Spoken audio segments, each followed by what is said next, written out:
The backyard pulsed with the reckless joy of a 5-year-old's birthday, a fleeting rebellion against the decay of our sagging suburb. Balloons, red, yellow, green, danced on the rusted chain-link fence, their strings fraying in the August heat, each one taped up with my swollen, arthritic hands. I'd spent hours wrestling them into place, ignoring the ache that clawed my knuckles, because this day had to be perfect for Mikey, my grandson, my anchor. He was turning 5, his grin a wildfire that could burn through concrete. I'd hauled out wobbly tables from the community center, their legs scarred from years of potlucks, and draped them in dollar store tablecloths, the kind that crinkle like cheap promises. Trays of homemade brownies, gooey, chocolate-heavy, because Mikey declared vanilla sad, sat proudly beside a pitcher of lemonade I'd squeezed myself, the pulp still clinging to my fingers. A bubble machine, rented for $20 I couldn't spare, sputtered in the corner of our tiny rental lot, spitting iridescent dreams that burst on the brittle grass. I'm 68, a retired librarian with hands that know the weight of every book I've shelved but tremble when I try to write my own story. My name's Clara, and I've spent my life cataloging other people's chapters while mine faded to footnotes. Today was for Mikey, for love, for family, or so I thought. My house is a crumbling bungalow, its paint peeling like old bandages, nestled in a neighborhood where streetlights flicker and sidewalks buckle under the weight of forgotten hopes. The air carries the tang of asphalt and mowed lawns, and the horizon is a haze of strip malls and half-built dreams. My son Paul left Mikey with me 3 years ago when his wife, Tara, vanished to Nevada, chasing a new chapter she never defined. Paul didn't fight her. He just handed me a duffel bag stuffed with Mikey's onesies and said, "You're better at this, Mom." So I raised him, my pension stretched thin as tissue paper, my heart wide as the sky. Paul lives 10 miles away in a cul-de-sac of pristine lawns, with his fiancée, Vanessa, and her daughter, Chloe. My brother, Frank, and his wife, Linda, are a stone's throw away, their condo a glass fortress that gleams like a trophy. I thought proximity meant connection. I was wrong. The party was set for 1 p.m. on a Sunday, September 7th, 2025. I'd sent invites through our family group chat, a burst of confetti emojis, a photo of Mikey in his dinosaur pajamas, his eyes bright as the plastic coins I'd buried for the treasure hunt. I promised hot dogs from the grill I'd scrubbed until my arms burned, the wire brush leaving scratches on my palms. Paul texted back, "We're in, Mom." Chloe's pumped. Vanessa sent a thumbs up. Linda wrote, "Frank's bringing his potato salad. Can't wait." I believed them, like I always did, their words soft as threadbare pages. I borrowed chairs from Mr. Torres across the street, who winked and said, "You're building something special, Clara." I lined up soda cans on the porch rail, their silver glinting like a promise. Mikey's kindergarten friends arrived, 5 small bodies, their parents hovering with tight smiles, their eyes darting to their phones. The yard smelled of charcoal and bubble solution, and Mikey's laughter ricocheted off the bubble machine. I kept glancing at the street, waiting for headlights to pierce the afternoon haze. They never came. By 2:30 p.m., the sun was a hammer, and the empty chairs stared like silent accusations. I texted the group. "Stuck in traffic?" No response. The kids didn't notice, too busy racing through the sprinkler I'd rigged, my hands still damp from wrestling the hose.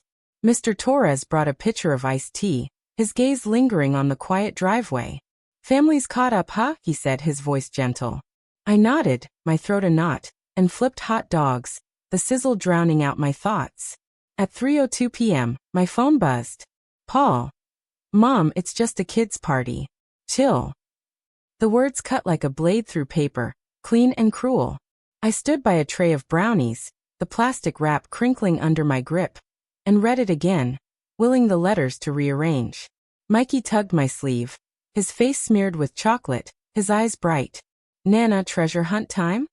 I forced a smile, my lips heavy. "Right now, buddy. Let's find the gold." We dug in the sandbox, the kids shrieking as they unearthed plastic coins I'd buried at dawn, my back aching with every scoop. I clapped until my palms burned, but inside, I was fracturing, a book spine splitting under strain. I slipped into the kitchen to wash a spoon, the screen door groaning behind me. My phone lit up. Vanessa's social media story, A rooftop patio, cocktails glinting like jewels, Paul's laugh frozen mid-frame, Linda's earrings catching the sun. Caption: Sunday fun day with my crew. My chest tightened, a fist closing around my heart.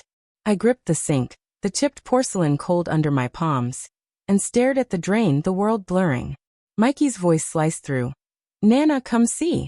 I dried my hands on a faded towel, the fabric rough against my skin, and stepped outside, my smile stitched tight. I didn't mention the empty chairs. Not to him. Never to him. That night, after Mikey fell asleep clutching a new robot toy, its plastic arm poking his cheek, I sat in the dim living room, my phone's blue glow carving shadows across the walls. Another message from Frank. Clara, don't overreact. We'll hit the next one. Then Paul's voice note, sharp as a snapped ruler. Mom, he's 5. He's not gonna care. I stared at the ceiling, its cracks tracing a map of my exhaustion, and felt something tear, not loud, but final, like a page ripping from a book. I started cataloging, chairs to stack, soda cans to recycle, brownies to wrap in foil. I folded the treasure hunt map into a drawer, its creases soft from Mikey's eager hands. I put everything in its place, because that's who I am. The one who organizes, who mends, who stays. I've been the anchor my whole life.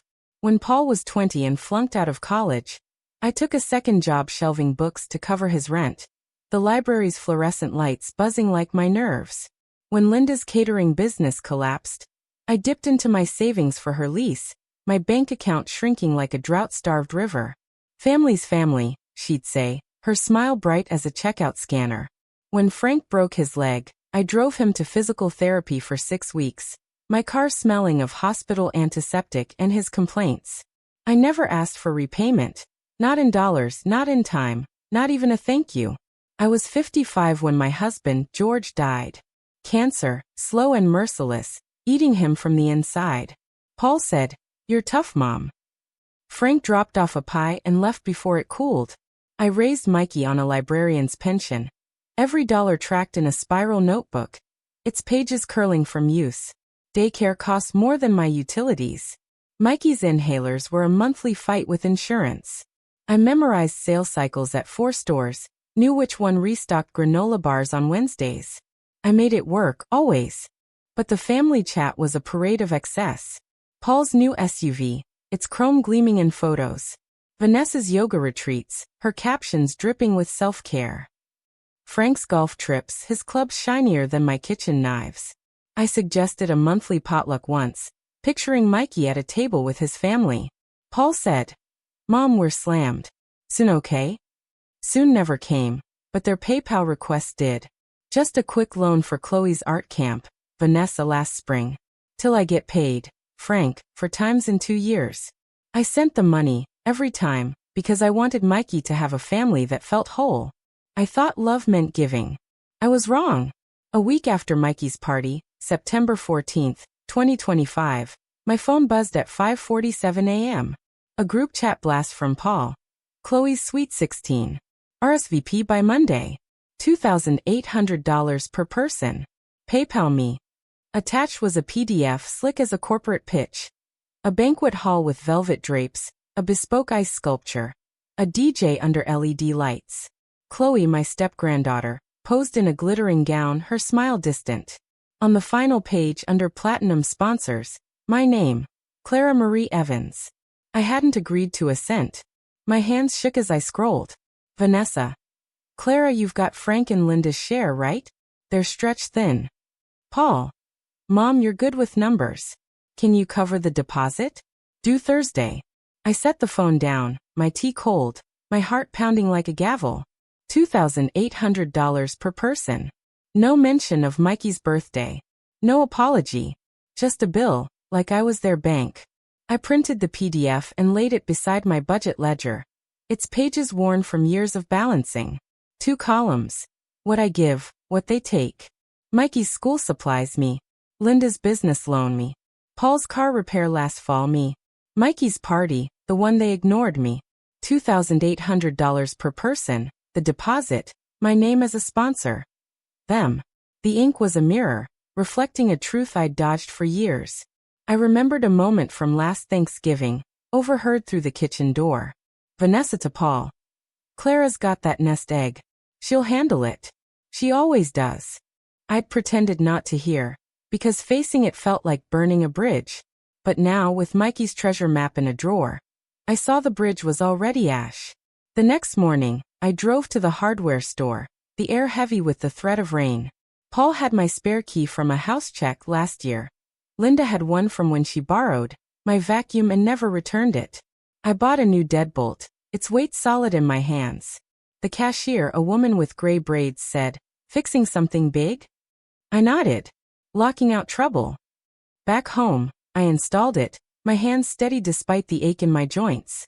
The click of the lock was a full stop, a chapter closed. I stood in my living room, the air still, and felt a weight lift, like a book shelved after years of being misplaced.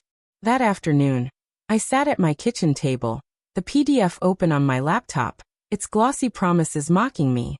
I remembered another moment, buried deeper, from 2 years ago.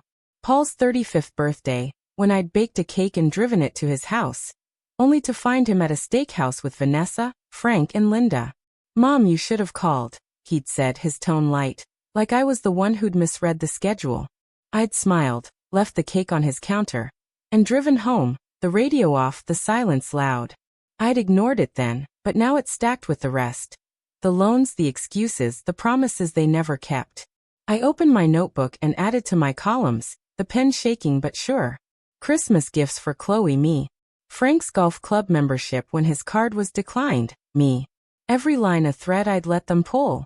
In the family chat, I waited for their midday chatter, when they post latte art and gym selfies.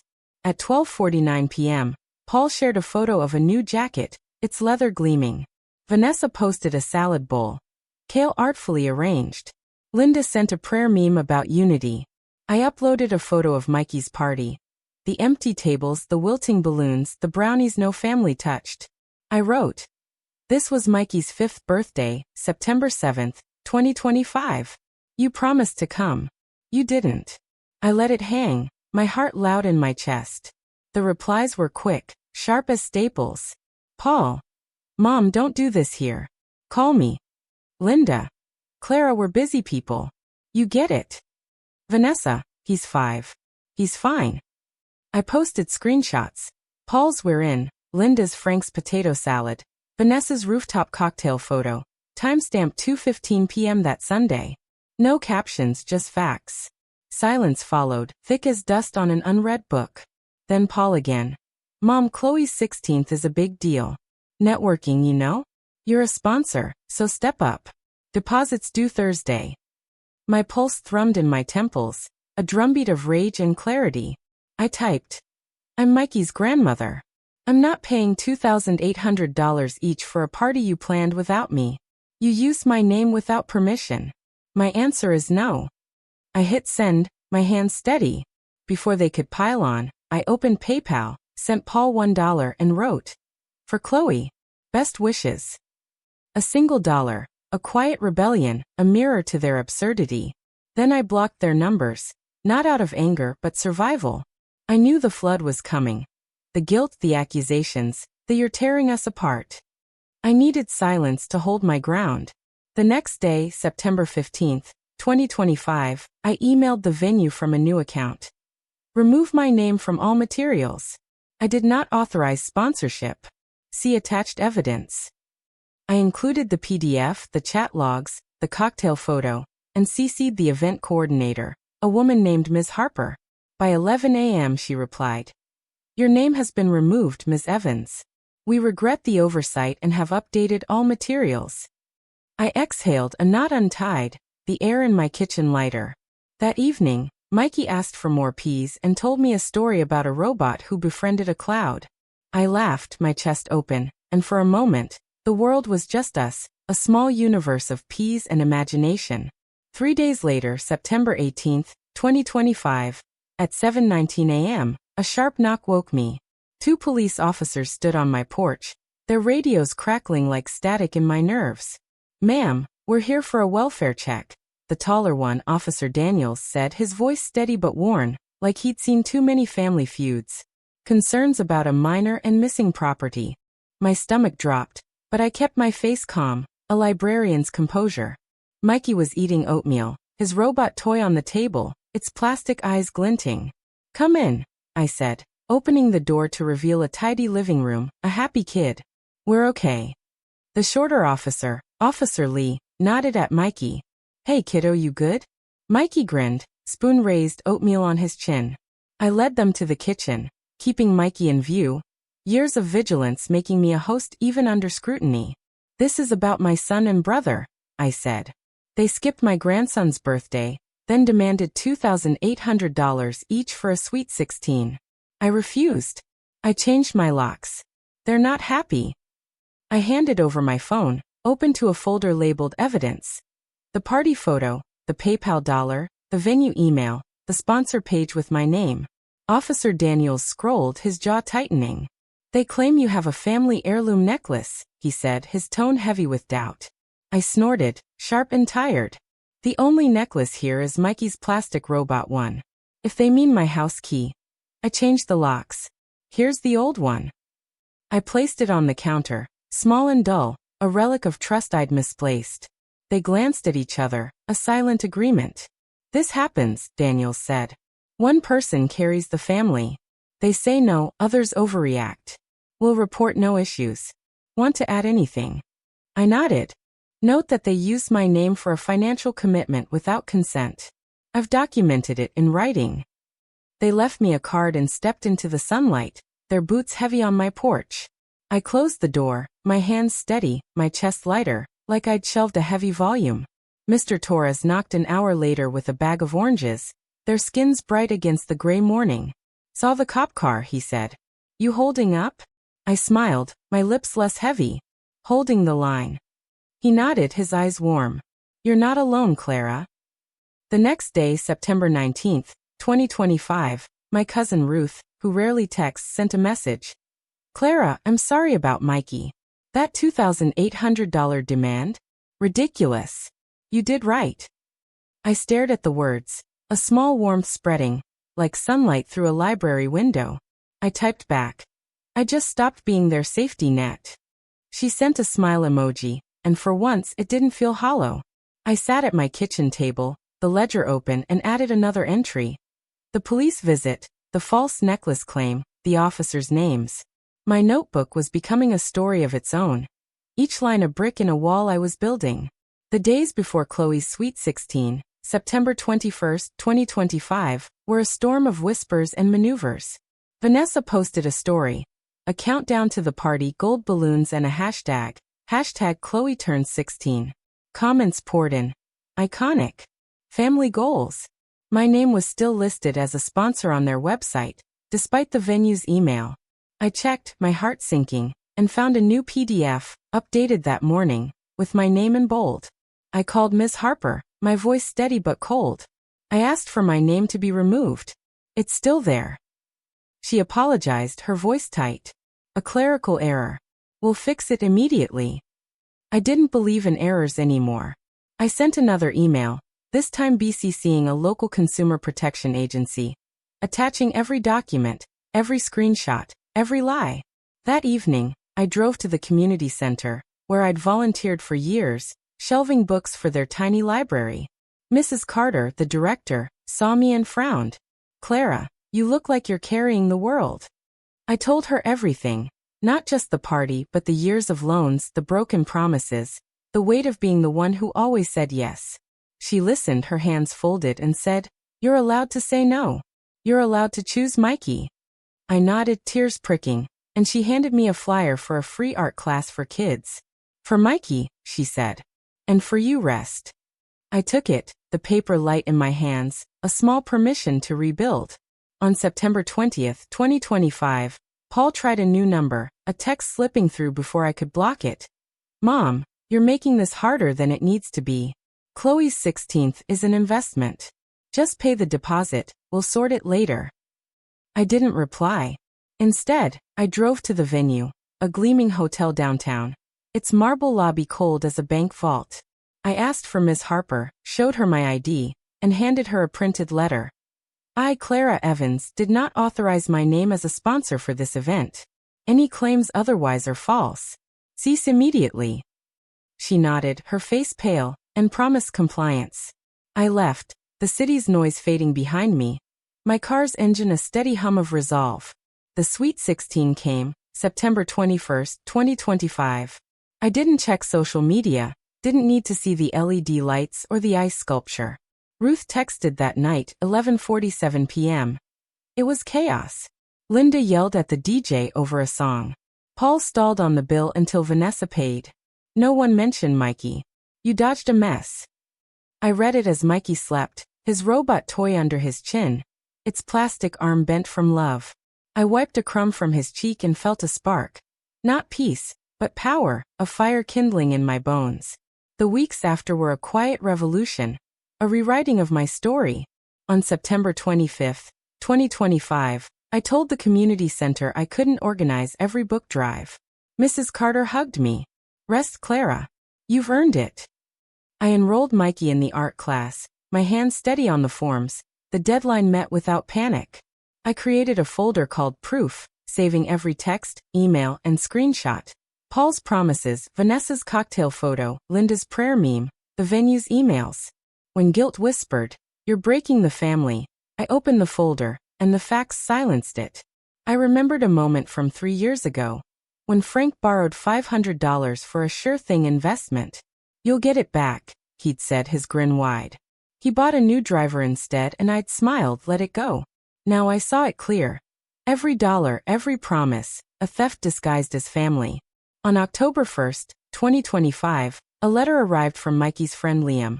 A crayon dinosaur with 50 cents taped inside.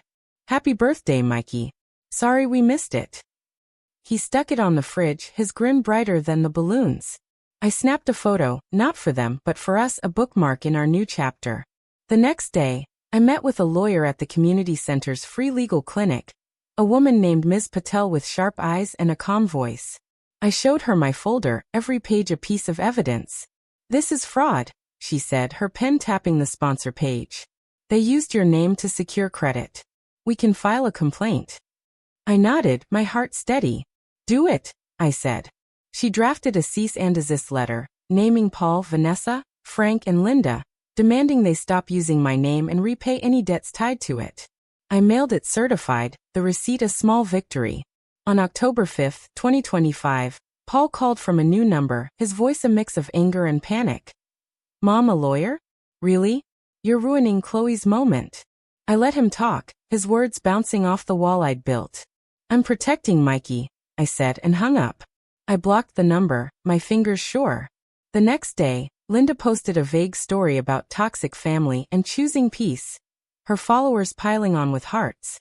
I didn't read the comments. I didn't need to.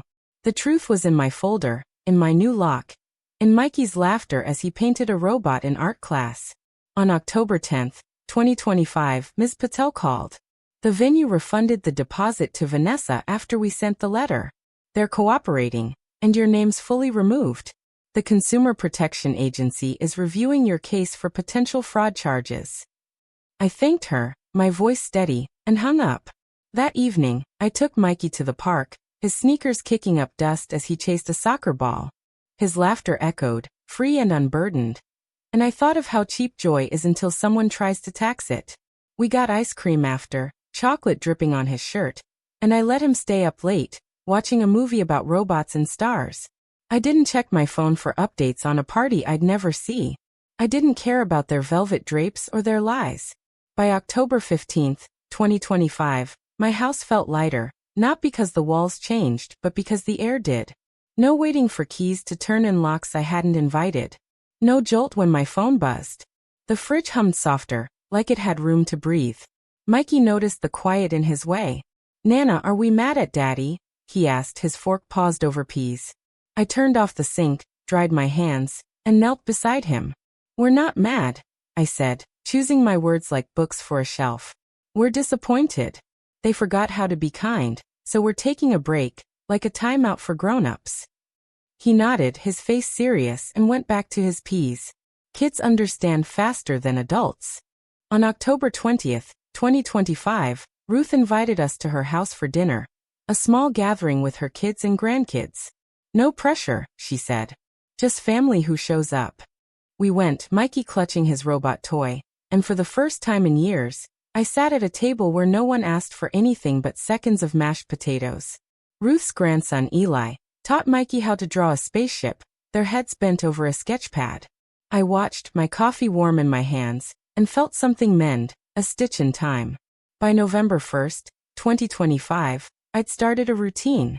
Mornings with Mikey, reading him stories about dragons and inventors. Afternoons at the community center, helping kids with homework but not running the show.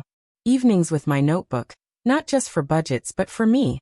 Writing down memories, not just the pain, but the small victories. Mikey's first painting, The Lawyer's Call, Ruth's dinner. I joined a book club, a group of women who laughed loud and argued over plot twists. They didn't know my story, but they knew my smile, and that was enough. On November 10th, 2025, a package arrived from the community center. A thank you note from the art class teacher, with a photo of Mikey's painting, a robot with a heart. Tucked inside was a $5 bill from Liam's mom, with a note. For Mikey's next party. We'll be there. I taped it to the fridge beside Liam's dinosaur, and Mikey grinned like he'd found gold. I took a photo, not for them, but for us, a chapter I'd keep writing. If this story hits you, share it below. Tell me when you drew a line and stood behind it. I'm rebuilding one page at a time, with Mikey's laughter as my ink. I'm not just a grandmother. I'm a survivor, writing a legacy that won't tear. Subscribe to this fight, because we're just beginning.